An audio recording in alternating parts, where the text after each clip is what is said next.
Bon début de soirée à tous. Les informations pour ce mercredi 16 mars.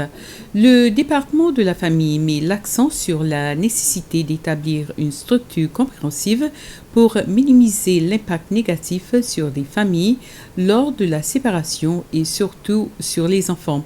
Ce département se joint à ses partenaires lors d'une conférence de 2 jours qui se tient à l'hôtel Savoy. Cette conférence regroupe tous les partenaires qui travaillent avec les enfants et s'adresse à tous les sujets concernant la séparation des familles, tels que le tribunal de la famille, le Conseil national des enfants, le département des affaires sociales, la police, entre autres.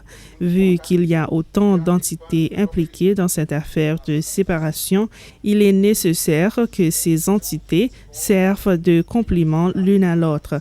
Donc, pendant ces 2 jours, les partenaires s'approfondissent sur leurs fonctions et abordent les points de défaillance lorsqu'il s'agit de prendre des décisions dans des circonstances où les familles se séparent. Le secrétaire principal du département de la famille, M. Clive Roukou, dit que les statistiques de l'an dernier indiquent que les pères sont les plus affectés lors de la prise des décisions légales. L'Agence de soins de santé a reçu de nouveaux équipements qui bénéficieront les patients nécessitant des soins de réhabilitation, surtout après s'être infectés par la pandémie du Covid. Ce don a été remis par la Commission séchelloise du revenu.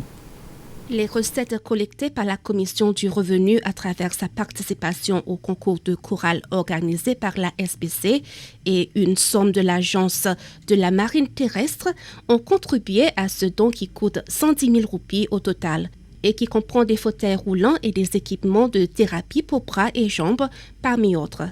La commissaire générale de la commission, Véronique Hermini, a dit que celle-ci est très concernée par les soins dont ont besoin ses patients.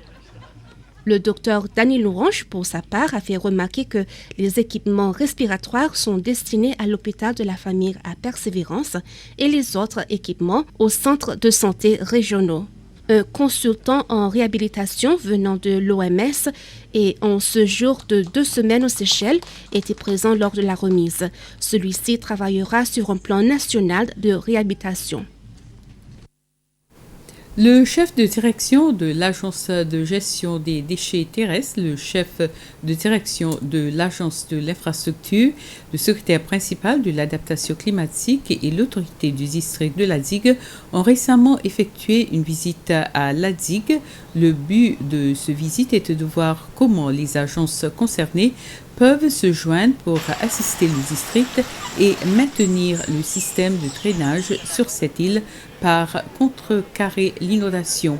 Les endroits clés qu'a visité la délégation étaient le Fun Park de l'Union, le drain de la Passe à côté du centre communautaire qui est bloqué par des déchets et du saleté au temps des pluies. À la digue, beaucoup d'infrastructures et des maisons se trouvent sur un plateau non loin de la mer, ce qui fait que les grosses pluies occasionnent pas mal d'inondations. Justement, cette délégation, ensemble avec les différentes agences pertinentes, ont pu observer les différents projets de drainage et discuter les possibilités de trouver une solution à ces problèmes. Et voilà, c'était le flash des informations. Merci à vous de nous avoir suivis et bonsoir.